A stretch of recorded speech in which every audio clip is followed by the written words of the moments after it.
Buenas noches, muchas gracias por estar aquí en el 11, en México Social.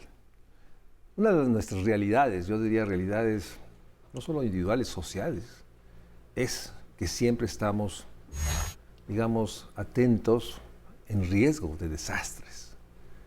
Y desastres que de pronto nos sorprenden porque pasan en todo el mundo, en todo momento, en todas las ciudades, independientemente de niveles de desarrollo. Pareciera ser que el desastre nos acompaña y por más que se dice que se hacen prácticas para enfrentar el riesgo del desastre, siempre creo que los daños, las consecuencias son más allá. Entonces, algo más tenemos que hacer. Por eso me da mucho gusto volver a tener a Nacheli Ruiz, una investigadora de la universidad, altamente querida, no solo reconocida. Nacheli, muchas gracias. Para que nos hables de este seminario que coordinas, que pues, su objeto es estar, digamos, reflexionando sobre los riesgos socioambientales y hacer balances, pero sobre todo propuestas. Pero déjame entrar con esta parte, o sea, no sé si tienes esa misma percepción, que por más que hacemos prácticas o ensayos o de los posibles temblores, seguimos siendo una sociedad que no logramos estar plenamente preparadas, y subrayo plenamente que es un deseo, a los desastres. ¿Estarías de acuerdo en esa percepción de que pese a los ensayos o ejercicios, todavía no tenemos esa capacidad, el reflejo de estar atentos, listos para un riesgo de esta magnitud? Buenas noches, muchas gracias por tenerme otra vez aquí. Pues sí, la verdad es que justamente esa es parte de nuestra vida contemporánea, ¿no? El tener que enfrentar el desastre como parte, pues no es de nuestra cotidianidad, pero sí es de nuestra historia. Una de las cosas que vemos mucho nosotros en nuestro seminario universitario es que a lo largo de la historia esta visión del desastre no ha sido la misma. Ahorita en realidad estamos en una fase en la que por mucho tiempo le hemos atribuido a las amenazas, digamos, esa visión destructiva de algo externo que viene a nosotros y que de alguna manera altera o cambia o destruye una normalidad buena que tenemos cotidianamente, pero en realidad el desastre no siempre ha sido visto así. En muchas ocasiones, en siglos anteriores, porque pues esto es algo que forma parte de la historia humana, el desastre de hecho se ve como una calamidad, a veces como un mandato de Dios, como un castigo de Dios, ¿no? Pero ahorita justo estamos en la transición de verlo de un aspecto natural en la cual justamente los fenómenos físicos vienen de afuera a castigarnos, hacia otro que nos permite de alguna manera entender mejor cómo crecemos, cómo hacemos ciudad, cómo explotamos los recursos, cuál es el futuro que nos espera. Estamos como justamente en una transición, creo, científica, académica, histórica, hacia nuevas visiones de qué es el desastre y cómo nos afecta actualmente y cómo nos va a afectar en el futuro. Creo que es una manera distinta de vernos como sociedad, ¿no? Porque es lo normal, sí, pero ahora siendo una crisis. Déjame retomar, porque tengo la percepción que en México la sociedad sigue pensando que es algo externo, algo ajeno a nosotros, que no tiene que ver cómo convivimos, cómo articulamos. Pero por otra parte, me gustaría tu reflexión sobre, yo no sé si nosotros, nuestra sociedad, nuestra comunidad, percibimos que somos un territorio en el cual tenemos una carga de desastre mayor que otros territorios. Como que a nosotros nos toca más. No sé si es cierto científicamente, pero me gustaría la reflexión en ambas, científicamente y en términos de lo que la gente percibe, si somos un territorio donde pasa más que en otros. Sí estamos expuestos a más tipos de amenaza, eso es una realidad, en parte porque estamos en una zona geográfica en la cual tenemos placas tectónicas que son muy, muy activas, estamos en una zona en la cual los fenómenos de tormentas tropicales nos llegan con una intensidad significativa y estamos también en una zona de transición en la cual tenemos, por ejemplo, mayor propensión a la sequía en ciertas zonas. Nosotros estamos ciertamente muy expuestos a amenazas y eso se suma también otro aspecto que es bien, bien importante, que tiene que ver con nuestras vulnerabilidades preexistentes. En realidad, Hay países que tienen incluso más exposición a amenazas que nosotros, pensemos incluso en Japón, por ejemplo, pero el nivel de pérdida que tiene es menor porque allá la población es menos vulnerable, aunque está expuesta, es menos vulnerable. Este juego de palabras, que pareciera ser algo muy técnico, en realidad es parte de lo que nos explica por qué hay mayores daños en ciertos países que en otros. Y México es un país con muchas vulnerabilidades. Pensemos, por ejemplo, en todo este tema, digamos, de las migraciones forzadas que hay en este momento en México. Pensemos en las tasas de criminalidad, pensemos en la precariedad del empleo. Todas esas cosas se van sumando y justamente lo que hacen es exponernos a efectos más graves de esas amenazas a las cuales estamos expuestos. Y eso creo que es parte de lo que tenemos que entender, que en realidad la amenaza, aunque sí es considerable, en realidad no es determinante del nivel de daño. Y a eso tenemos que sumarle otro problema que está, digamos, en el corazón de la forma en la que opera nuestro Sistema Nacional de Protección Civil. Este sistema opera con un concepto que se llama daños y pérdidas. Y esos daños y pérdidas son meramente materiales. Esa es una, digamos, larga historia dentro del tema de desastres, pero el problema es que los desastres tienen muchos más impactos que los daños y pérdidas materiales. Y ese es, de hecho, parte del cambio de paradigma hacia el cual estamos transitando. Estamos empezando a reconocer, por ejemplo, efectos en el bienestar que no nada más son daños materiales, que no están siendo contabilizados, sobre los cuales no hay indicadores y que justamente son lo que nos dicen, oye, no, la pérdida que se asocia a un desastre no es nada más la casa que se cae, la carretera que se destruye, es un proyecto de vida, es la salud física y mental, es la capacidad de permanecer en tu lugar de origen. Cuando se destruye, pues a veces los medios de vida son tan insuficientes que la gente tiene que incluso desplazarse de manera forzada. Entonces, todas esas cosas son justo lo que nos lleva a pensar el desastre de una forma un poquito más compleja, más allá de lo que cuesta rehacer una casa. Mucho más compleja, pero sí. Entonces, de alguna manera lo que el seminario y las reflexiones que hacen todos ustedes desde la universidad es dar cuenta que estas medidas para enfrentar los futuros desastres, que es más un tema por lo menos arquitectónico, ingenieril, que haya las estructuras capaces de soportar, que nos lleva a este asunto de contabilizar el desastre en número de edificios caídos, iglesias tiradas, etc. No hay esta visión que se salga de un paradigma que es muy materialista. Así es. Y en eso también están las medidas, o sea, usted debe cumplir la norma, usted no debe tirar basura en las alcantarillas. Eso, digamos, siendo necesario, no es suficiente. Lo que planteas es otra dimensión, pues yo diría cultural, ¿no? Ese es un cambio brutal.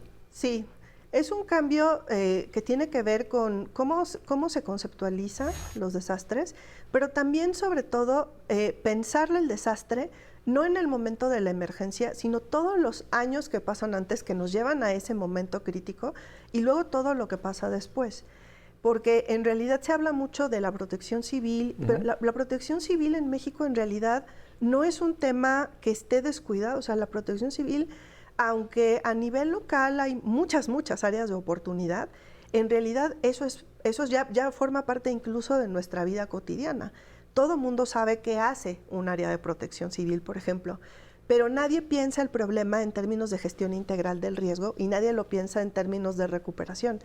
Y creo que esas dos fases, la fase, digamos, previa y la posterior, es realmente lo que nos hace falta para poder empezar a integrar esta visión en la cual ya no estamos hablando solo del daño, de lo que pasa, digamos, en la semana o en el mes posterior a ese evento, sino, por ejemplo, qué pasa los siguientes 10 años en los cuales la gente sigue sufriendo las secuelas de lo que ocurre en ese momento crítico, pero también lo que pasa en las décadas previas, incluso en los meses previos, que nos lleva a tener ciertos impactos profundos en el bienestar de la gente y que no necesariamente pasan porque llegó una amenaza sísmica o un huracán o un deslizamiento o una sequía, o sea, pasan porque hay un conjunto de factores que hacen que la persona sea extremadamente vulnerable a ese, digamos, si tuvieras que hacer un balance de la gestión en los últimos 10 años, ¿cuál sería un balance este año de cómo se ha recuperado los lugares, los territorios, las poblaciones donde ha habido desastres? Bueno, lo primero es que hay que decir es que en realidad los desastres nunca han parado, ¿no? Cuando uno ve las cifras de los impactos socioeconómicos, solamente socioeconómicos de los desastres, ves cifras verdaderamente desalentadoras. En promedio estamos hablando de que cada año se gastan entre 26,000 y 28,000 millones de pesos en desastres. Pero el tema de los desastres es que no solamente hay un gasto anual, no es un impacto anual inmediato, es un impacto que deja huella a lo largo de los siguientes años. Entonces es un poco como una cadenita, ¿no? de pérdidas que se van acumulando. Cuando uno ve esas cifras dices, bueno, entonces, ¿qué está pasando? ¿Por qué los desastres se vuelven más frecuentes o más costosos? Hay una cuestión, por supuesto, que tiene que ver con lo que pasa en cada año. Hemos tenido una racha en los últimos 4 años en las cuales no hemos tenido realmente eventos, amenazas verdaderamente significativas que pongan al límite la capacidad financiera del Estado para atenderla. Algo así como el sismo del 85, ¿a eso te refieres? Digamos que ahorita el presupuesto anual que se está dedicando a esto está entre los 17 y los 18,000 millones de pesos. Ahorita no hemos pasado de los 8 o 10 mil millones de pesos en los eventos que se atienden, digamos, de manera anual. Pero, justo como lo hablábamos al inicio, el potencial de eventos catastróficos de México es inmenso. Si llegara un sismo, como de hecho uno de los geofísicos, digamos, han señalado que es posible que ocurra en una de las áreas de la subducción mexicana, en la costa del Pacífico, estamos hablando de que esos eventos están rondando solamente para atender los primeros años de la emergencia 100,000 millones de pesos. Estamos hablando que estamos 4 o 5 veces por abajo de un impacto catastrófico de la posibilidad de existir. Exactamente. Déjame ir a un corte y seguimos hablando con Araceli Ruiz, investigadora de la UNAM, para dar cuenta de que lo que queremos, cómo logramos transformar no solo política pública, sino una manera de pensar el desarrollo. Vamos a un corte y regresamos aquí al 11.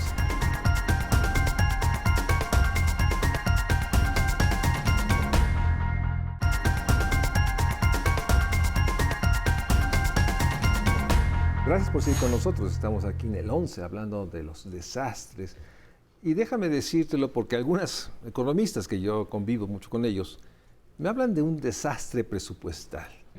El gobierno tiene, no sé si menos recursos que antes o menos capacidades. ¿Cuál sería tu balance? Porque se ha ponderado mucho protección civil en México. La verdad se dice que tenemos un muy buen sistema y profesionales. ¿Cuál sería tu balance? O sea, ¿realmente no hay recursos? ¿Es un tema de recursos? ¿Es un tema de percepción, como nos estás diciendo? En realidad es un tema de diseño institucional. El mayor problema que tenemos ahorita es un tema de diseño institucional porque volvemos un poco al tema del desastre como algo que nos viene de afuera, ¿no? En México solemos pensar el problema en términos de fenómeno perturbador que llega y se atiende y pareciera como que desaparece pronto, ¿no? Pero el problema de la atención a desastres es que es un problema que no se termina en un presupuesto anual. Y cuando desaparece el Fonden como fideicomiso, una de las cosas que se habló mucho era la necesidad de replantear el funcionamiento del Fonden y, por ejemplo, algunos aspectos críticos que tenía, como la asignación de los beneficiarios. Una de las cosas que pasaba con el Fonden y sigue pasando es que nosotros seguimos viendo las víctimas de los desastres a través de un derecho de propiedad. Y ese es un reflejo justamente de las limitaciones del diseño institucional. Quien no es propietario de una vivienda dañada no es víctima del desastre. Y eso justamente va en contra de esta idea del desastre como un fenómeno que afecta de manera multidimensional el bienestar de las personas. Cuando se desaparece el fideicomiso, una de las cosas que se hablaron mucho es, oigan, está bien, vamos a pensar cómo tenemos que diseñar los mecanismos financieros para atender la emergencia y para atender todo el proceso de reconstrucción y de recuperación. Y el problema en realidad radica es que eso nunca se discutió. Se discute mucho la desaparición del fideicomiso como instrumento multianual y su paso a, digamos, a los mecanismos, a los fondos normales anuales de presupuesto está en el ramo 23, el fondo de desastres, pero justamente es lo que hablábamos. Hay 18,000 millones de pesos que se orientan a algo que se llama apoyos parciales inmediatos, que es lo que se le da a la gente cuando está justamente, digamos, en medio de la crisis o de la mayor emergencia, pero después sigue un proceso que tendríamos que estar atendiendo de manera integral a lo largo de los siguientes años, y eso es lo que ya no está cubierto. ¿Por qué? Porque se termina una asignación que se hace al final de ese año, y entonces toda esa idea de qué pasa después, cómo vamos a ejercer el gasto, cómo vamos a dar seguimiento, cómo vamos a atender, por ejemplo, al sector, todo lo que pasa con el sector salud, todo lo que tiene que pasar con el desarrollo social, eso es lo que queda en el aire una vez que ocurre el desastre. Y eso representa una de las grandes limitaciones de la forma en la que opera el fondo en este momento, además del gasto preventivo. El gasto preventivo es muy, muy, muy chiquito. Estamos hablando de 200, 300 millones de pesos. ¿Qué es para qué usan esos? Se usan sobre todo para los proyectos críticos, como por ejemplo la alerta sísmica mexicana. Hay bastante inversión en las alertas tempranas. Ese es, yo creo, que el aspecto que más se financia en términos de gasto preventivo. Y una de las cosas que dicen mucho los compañeros de la Coordinación Nacional, dicen, bueno, pues es que las entidades federativas también hacen gasto preventivo y también hacen gasto de recuperación, y es parcialmente cierto, o sea, sí lo hacen, pero el problema es que eso no responde a una política general en la cual haya, digamos, un objetivo común, metas comunes, donde realmente tengamos claro que de lo que se trata pues es de reducir los impactos de los desastres, tanto en la dimensión material como en la dimensión de bienestar, ¿no? Pero esto implicaría, de hecho, no sé si lo siguen teniendo, mapas de riesgos, o sea, que realmente saber cuáles son las localidades, los territorios más expuestos. No sé si están, y dos, tampoco sé si eso es una información, digamos, que permita orientar la pequeña inversión que se hace. Porque esa es la intención de esos mapas, ¿no? De poder invertir más donde hay más exposición. Sí, los atlas de riesgos sí existen, pero el mayor problema que tenemos en los atlas es bajar la información a la forma y en los contextos en los que realmente se necesita. ¿Cuál es el problema? Que México sí tiene muy buena información a nivel nacional, o sea, el Atlas Nacional de Riesgos te da muy buena idea de los fenómenos en lo general, pero realmente donde tenemos que hacer cosas como, por ejemplo, los asentamientos humanos, ¿no? La zonificación en los asentamientos humanos requiere información muy chiquita, muy puntual, donde realmente veamos cosas prácticamente área por área, cuadra por cuadra dentro de los asentamientos humanos, y realmente ahí es donde tenemos los problemas. Cuando veamos la política de atlas de riesgos municipales, vemos que se ha hecho, de hecho, una gran inversión que no necesariamente se refleja en la forma en la que crecen las ciudades, en los planes de desarrollo urbano, y tampoco necesariamente en el nivel de preparación que tienen los equipos locales de gestión de riesgos en todos los sentidos. O sea, podríamos decir que, de hecho, esta información, que sí es importante, no está ayudando a regular mi percepción es un crecimiento urbano desbordado, desordenado, con muchas carencias, en las cuales cada vez hay más enclaves donde ahí sí está ciertos sistemas. O sea, sí estamos cada vez más expuestos porque la dinámica urbana está rebasando. Déjame terminar con una pregunta. Lo mencionaste y me quedé con esta pregunta. Hablaste de desplazamientos forzados de población, migraciones. Sí. A ver, vincúlame esto con desastres. Bueno, en México, como ya se sabe, no es que exista realmente una contabilidad de cuántos desplazados forzados en lo general existen. Sí. Hay algunos acercamientos, hay algunos estudios que nos permiten hacer ciertas estimaciones de desplazamiento forzado por muchas causas, ¿no? Desde temas de violencia hasta el tema de los desastres. Sin embargo, hay algunos estimados que se pueden sacar por lo menos de los grandes eventos que ocurrieron en los últimos 5 años, me estoy refiriendo a información censal, que sí nos da cierta información acerca de migración asociada a desastres. Para la información que tenemos en este momento, por ejemplo, entre 2015 y 2020, migraron de manera forzada alrededor de 25,000 personas. Y la gran mayoría de estas personas se asocian a 3 eventos diferentes.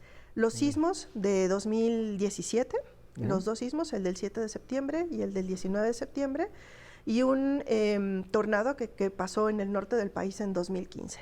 De estas 3, probablemente estamos hablando de una migración de alrededor de 25,000 personas, que la podemos visualizar un poco a través de la información censal, pero que realmente no tenemos mucha idea de dónde se fue, de cómo pasó el proceso posterior.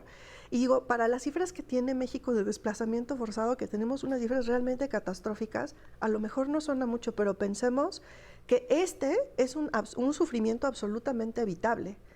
Si nosotros contabilizáramos cuántas personas han tenido que moverse, creo que sería muchísimo más, sobre todo porque si vemos también estos indicadores de los últimos 10 años, estamos hablando de que entre 800 y 900,000 personas han sido directamente afectadas por algún desastre, digamos, de diferentes dimensiones, ¿no? Entonces, creo que estas cifras tendrían que estar preocupándonos porque el desplazamiento es la última opción que tiene una persona para enfrentar las consecuencias de un desastre. Te agradezco muchísimo, señor Luis. Nos dejas preocupados, pero por una parte reconociendo la importancia de que haya estos seminarios para plantear estas preguntas y dar cuenta de que está cambiando la manera de pensar desastres, que seguimos atrapados en ciertas visiones arquitectónicas, materialistas, y que no solo estamos más expuestos por la realidad geográfica, geológica, sino más expuestos porque hay un problema de diseño institucional, hay un problema de una percepción de que los desastres no son estos eventos que vienen fuera de lo humano, sino sí podemos evitarlos. Y esta otra parte, los desastres están generando una enorme transformación en la vida de miles de personas, porque pierden todo, el lugar donde estar, y no tenemos realmente dimensión de que la recuperación o la resistencia, como dirían los que hablan de resiliencia, pues está totalmente atrapada en esta realidad de pobreza, marginación, desigualdad y enorme realidad de que en los gobiernos locales, mi percepción es de que no hay esta interiorización. Así que muchas gracias por estar nuevamente. Espero verte el próximo año y espero que no estemos hablando de una realidad de un desastre. Gracias a ustedes por acompañarnos. Buenas noches.